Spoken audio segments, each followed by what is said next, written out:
Hello everyone, it's me, Gamer54 back in the video, and today, I just couldn't get, it was supposed to be my theory about, Five Nights at Freddy's Help 1 and 2, but I need a little bit more time on the oven with mine.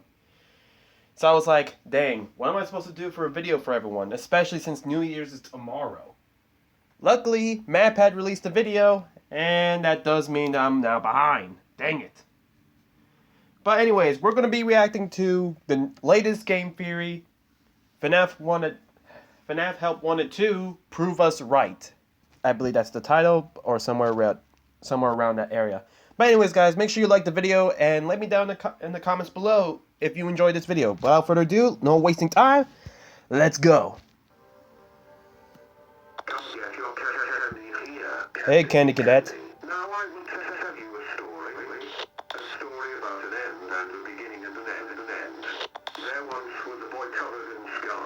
Uh-huh. He was so ashamed of his scars, he refused to look in a mirror. This lasted for so long. He eventually forgot they were ever there. Years passed until one day, this boy would come to the edge of a dark forest. Uh-huh. There he saw a rabbit. He followed the rabbit as it scampered through the woods.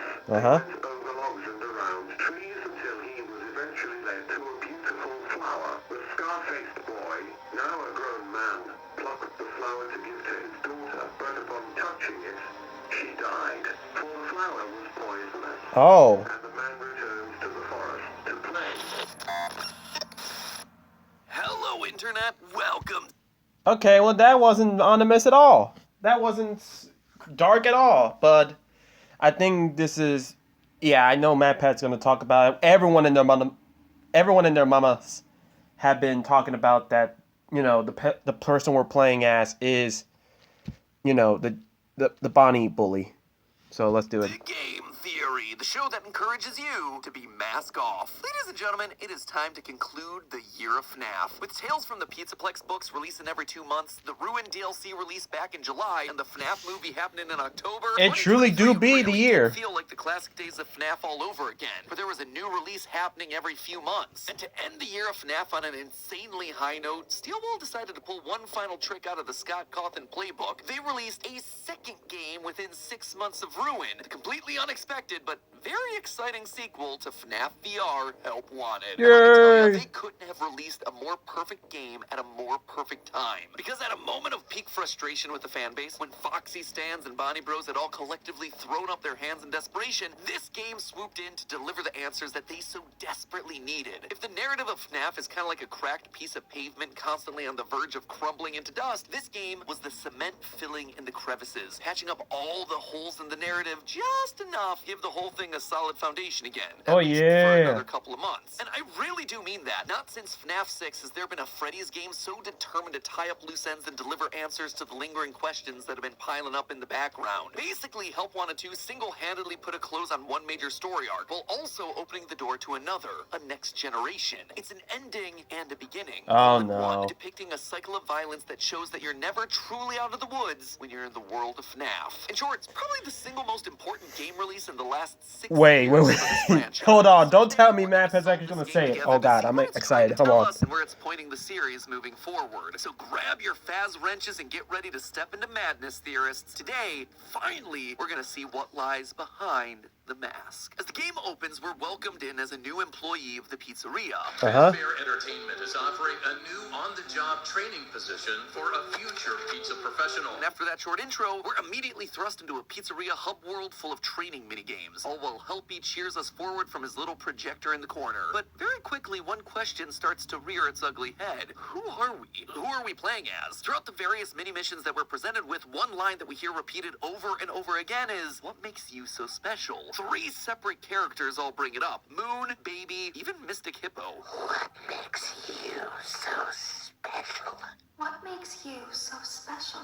What makes you so special? Considering everyone keeps asking us, we should probably have ourselves an answer ready for them, right? Well, we get a solid idea of who we might be thanks to plenty of explicit clues that are sprinkled throughout the game. All First right. and foremost, we know that we're a Faz technician. Midway through the game, you unlock a Faz wrench that allows you to access a secret back area of the pizzeria. In Yeah. that back room, there's a glowing tower that should look familiar to anyone who played through the Ruin DLC earlier this year. An inhibitor. Back in that game, these devices stopped you from being able to remove your AR-enabled Vanny mask. But that's silly. Why would that matter here? It's not like we're wearing a mask. Or are we? Sure enough, deactivating the tower allows you to reach up and remove the AR mask that's been stuck to your face This since you whole first booted time. up the game. Suddenly, you see that this entire time you've been inside of a derelict pizzeria, worn down, decayed. And this isn't just any ruined pizzeria, it's the FNAF 6 location, complete with a recharge station and a Freddy spaghetti hole front and center. Not only is this just a fantastic mid-game twist that completely recontextualizes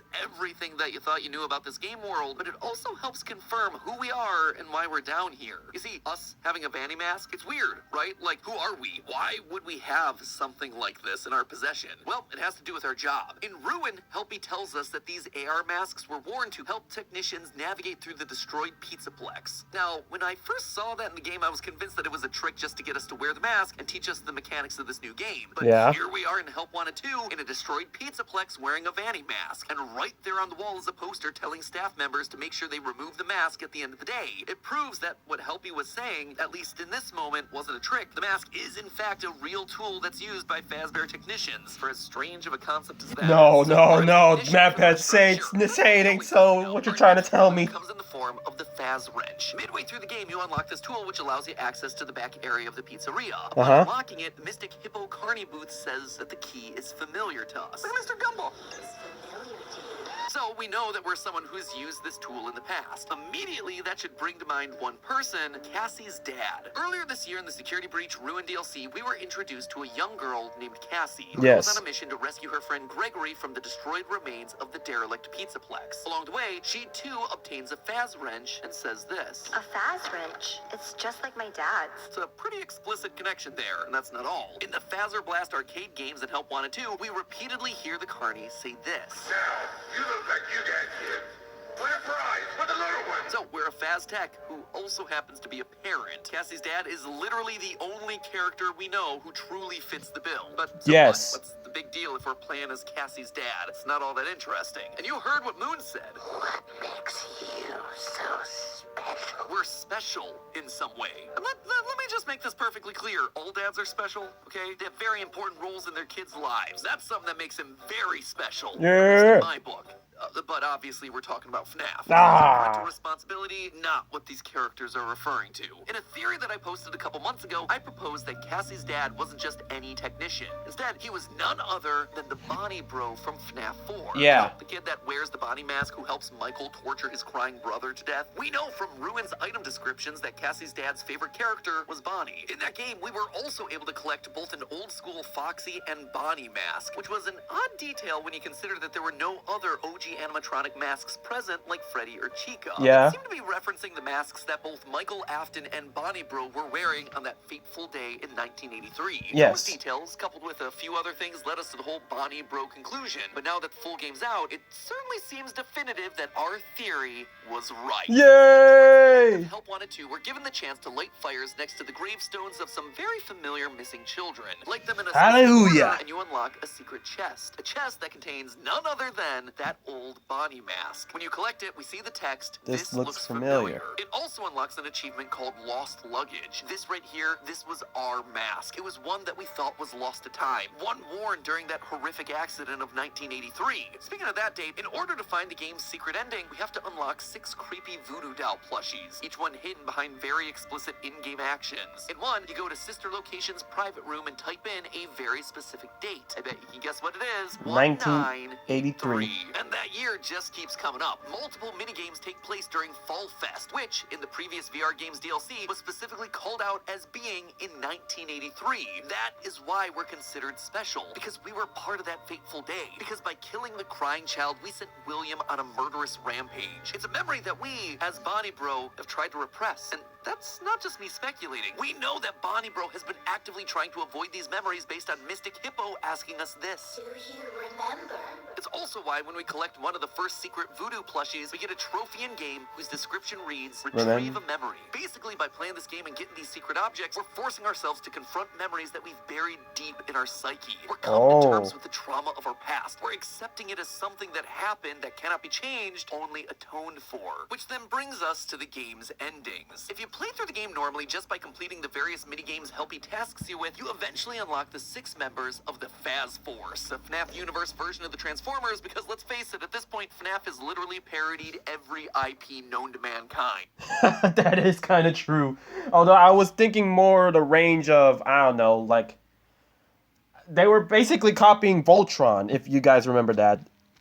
I just think that. Once you complete the collection, the lights flicker and suddenly a charging station appears. Oh, which no. opens up to reveal the hand of our dear friend Glitch Trap. Oh, Another no. flash, suddenly the nightmare staff bots appear, attacking you. Glitch Trap has won. He's tricked us. He's used Cassie's dad's love of collectibles against him. Much like the tapes of Wanted One, these action figures contain William, parts of him, stop! his essence. By gathering them all together, we've once again made Glitch Trap whole. With Princess Quest being the canon ending in Security Breach, it means that Glitch Trap lost his hold over Vanessa. He needed himself a new helper, so he lured us in, last human employee remaining, and got us to put the pieces back together to reawaken him. The cycle once again repeats. Dang That's it. why we see him reaching out at the charging station. Just like during the Burn Trap ending, he has enough strength to reawaken, to take control, and it's only then that the staff bots show up to kill us. But things aren't quite done yet. After our death, we change perspective into the eyes of a staff bot. And not just any staff bot. Specifically, we're looking through the eyes of the one who tells Cassie to take a mask at the beginning of Security Breach Ruin. Take a mask. That's crazy. It would seem like we've been absorbed into the system. Our consciousness is now part of this map bot. We're trapped inside of it, forced to execute its commands. In the ultimate of ironies, the mask that we were using to try and stop Glitch Trap becomes the mask that we now give our daughter as map bots. This is then what results in her getting that occipital implant. This is how Helpy gets into her mind, and this is eventually how the mimic gets free.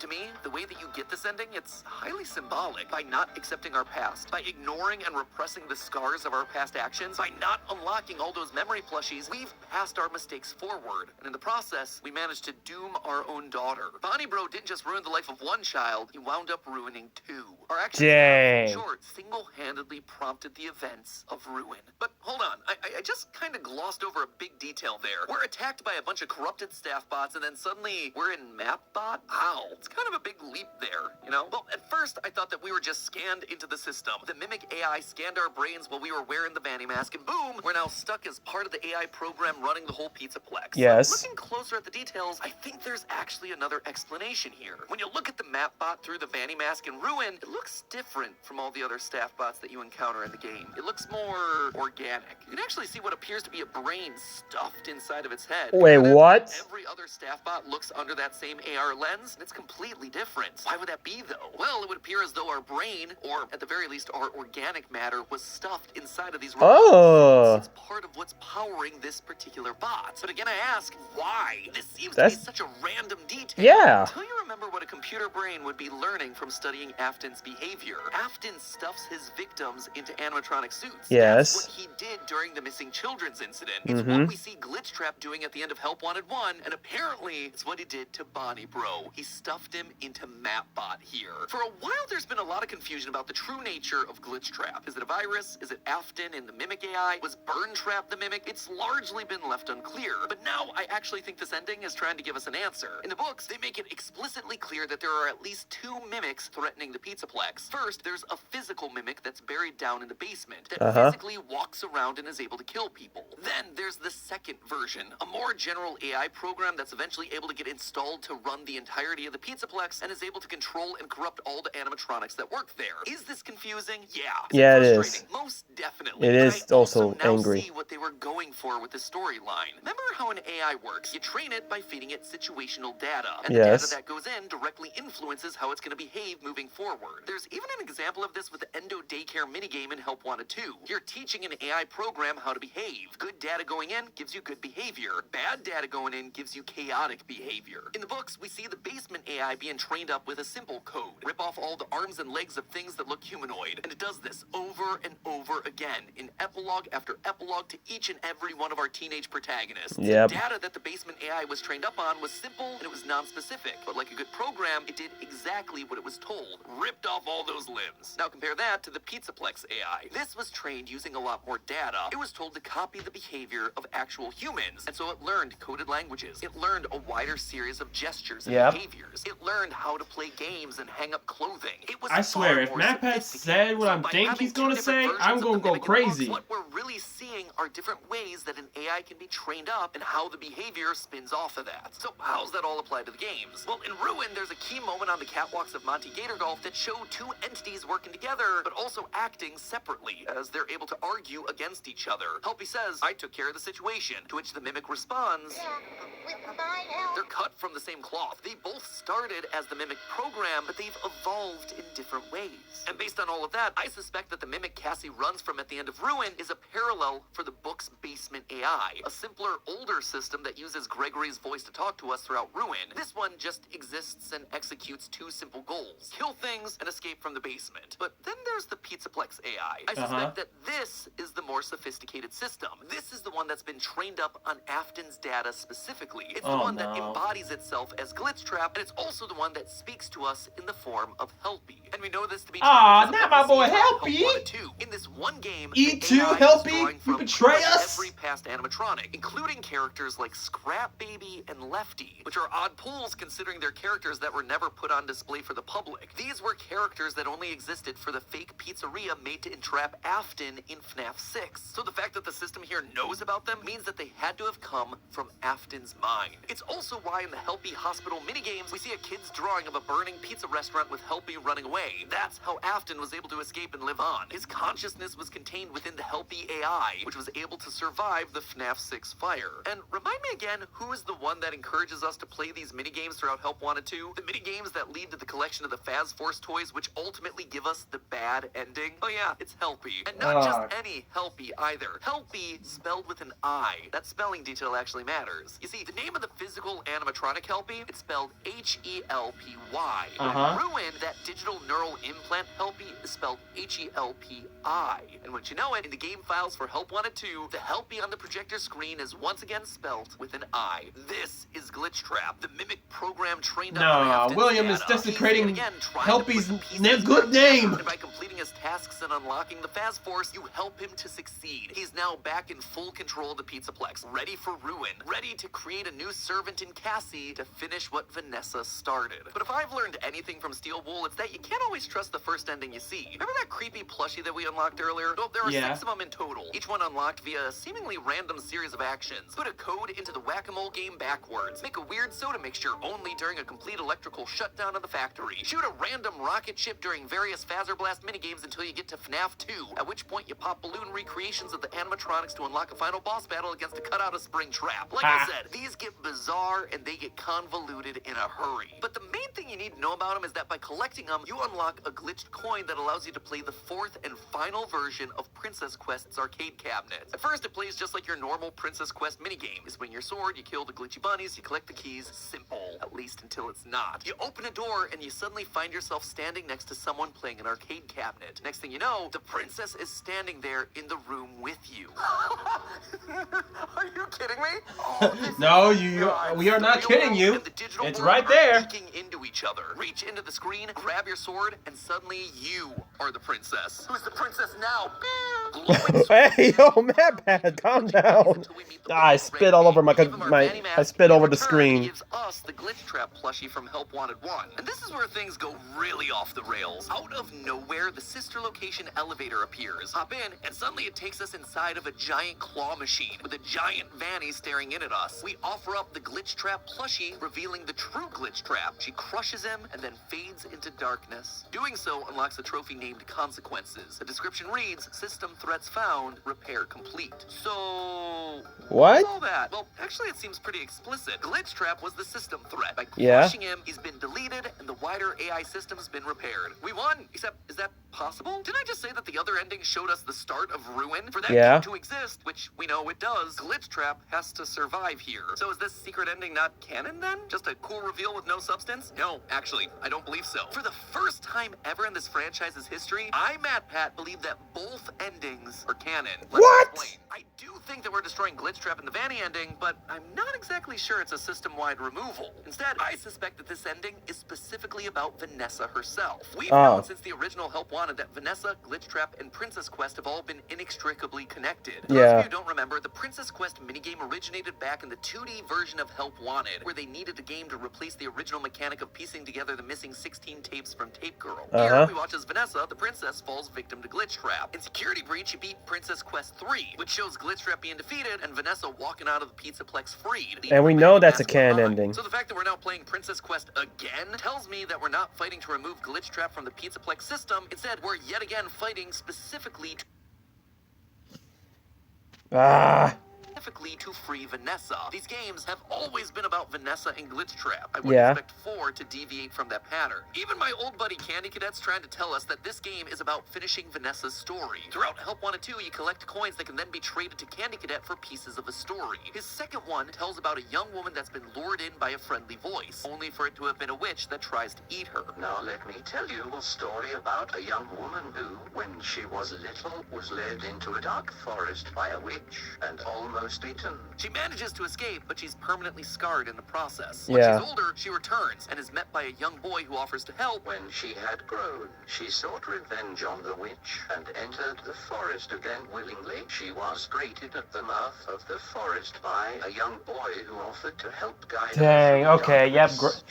Alright, so Gregory's evil again? Over the river, through the jagged trees, and toward a small house. She followed the boy into the house. The oven door closed. The witch would finally have her meal. This right here, this is Vanessa's story, cut and dry. She was lured in by what she thought was a friendly voice, Tape Girl, telling her to gather the tapes to stop Glitch Trap, only for Glitch Trap to then take control. She does escape, but is permanently scarred by this. She has the Glitch Trap virus inside of her. It's not in full control, but it's definitely there, which is what we hear about in the emails from FNAF AR and the retro CDs from Security Breach. I compartmentalized him. He's locked away. She had compartmentalized him. He wasn't in full control, at least not yet. She then comes back to try to kill Glitch Trap herself, but runs into a young boy who seems like he's gonna help her, only to lure her deeper under Glitch Trap's control. By the time she transfers to the Pizzaplex, Vanessa's tone has changed in her therapy tapes. I'm needed somewhere else now.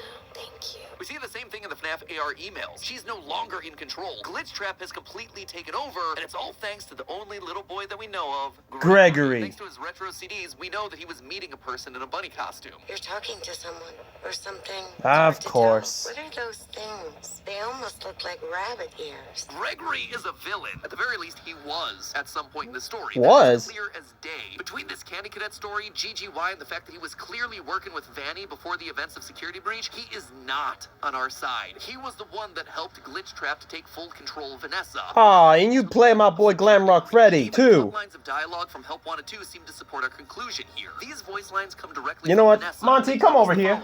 Quote, you need to listen to me carefully. Don't help it escape. It's using you to finish where she left off. Only a small piece of his code remains. Vanessa is back to being more in control, but she knows that a small part of him remains. The Glitch Trap plushie that started it all back in Help Wanted. We also get lines like, the memories are freed. Use the token. Bring him to me. Referencing the memory plushies that we're collecting, the glitched Princess Quest token, and then being told to bring the plushie to her so that she can crush it herself once and for all. Destroying Glitch Trap inside of her mind allows that other persona, Vanny, to finally fade into darkness. Vanessa is truly free. Yay! Because after this ending, when you go back to the main hub screen, Helpy's gone, replaced by a boy claiming that the Fazbear pizza tastes like real cheese. Delicious for him, but even tastier is the fact that Helpy's been purged. Glitch Trap is gone. At least he's gone from this version of the program. And you see, this is what I meant about endings and beginnings. This to me feels like a very specific end. The end of Vanessa's story. And with it, the end of this current era of FNAF, from Help Wanted 1 to Help Wanted 2.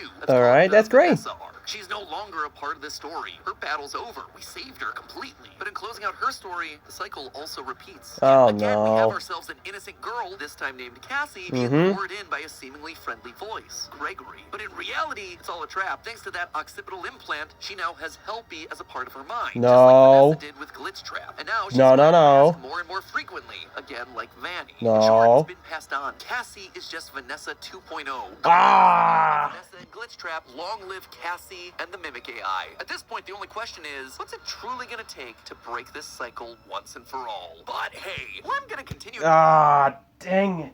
I knew. You know what? Bring my boy Monty over here. You know what, Monty? I'll forgive you what you did to Bonnie if you take Gregory down immediately. Bite of 23.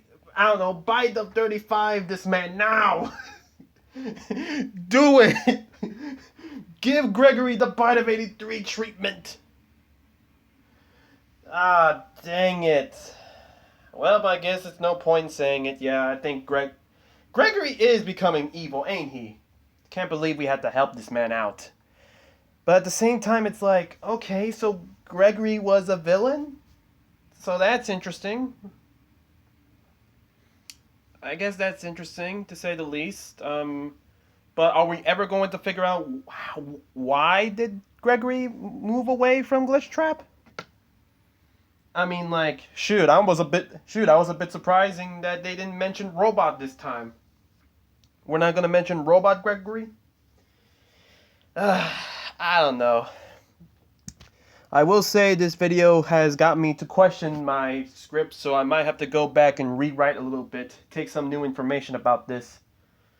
But hopefully I'll get the video out before New Year's, and if not, then I guess that'll be the first New Year video that I'll post out. But anyways, guys, thank you guys so much for watching. Like the video so I know you guys enjoy. Comment down below, what do you think? I personally think I like this theory. I do 100% agree that we're playing as Cassie's father, aka the Bonnie bully.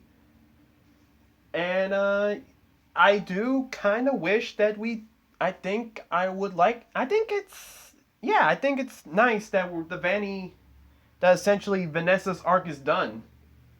I mean, shoot, at least someone got a happy ending. I mean, shoot, I think that's great. Just kind of wish Vanessa was a bit used more, because like honestly, I really do believe that Vanessa could have been used more, but you know what? I'm happy for her, you know? Vanessa is free, and she can try to get back to a normal life. But my only question is, are we going to see Cassie or Gregory again? I mean, shoot, Gregory's still alive, and let's be honest, after the many theories saying that Gregory is evil, we need to bring that boy down. He's holding my boy Glamrock Freddy hostage. But anyways, this is 1Gamer54 signing off.